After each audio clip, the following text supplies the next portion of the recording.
how long ago did you start that? It was before I got here. I'd say about a decade. Okay. So yeah, it's been a long-term endeavor. So you sort of touched on this, but if you were to just sort of summarize the basic question you were trying to answer in the book, what is that question?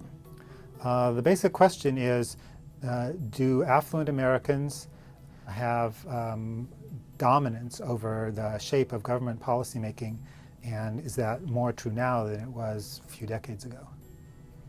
So how did you go about answering your question? I collected survey questions that had been asked of national samples of Americans over a period of many decades. And those questions asked people whether they would support or oppose specific changes in federal government policy. And then I had an army of research assistants code whether the proposed changes that those survey questions referred to were in fact adopted.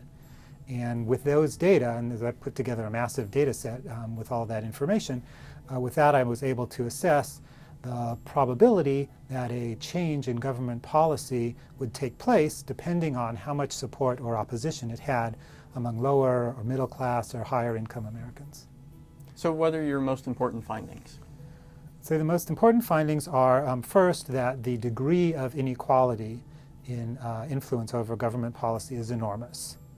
When preferences diverge, right, so when the policy preferences of the affluent differ from those of the middle class or of the poor, that what you see is substantial influence by affluent Americans over policy outcomes, and essentially no influence by people with less income.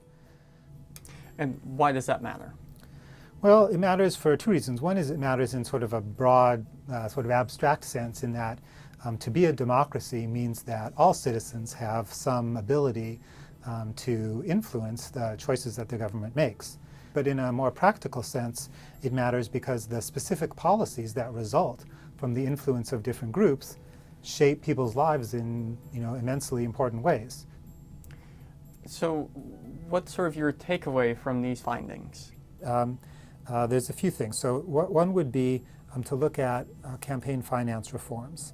In addition, because one of the things that I found was that political competition seems to enhance responsiveness of government to the public and makes that responsiveness more equal, that other sorts of reforms which enhance political competition could help to ameliorate the unequal representation that I show in this book.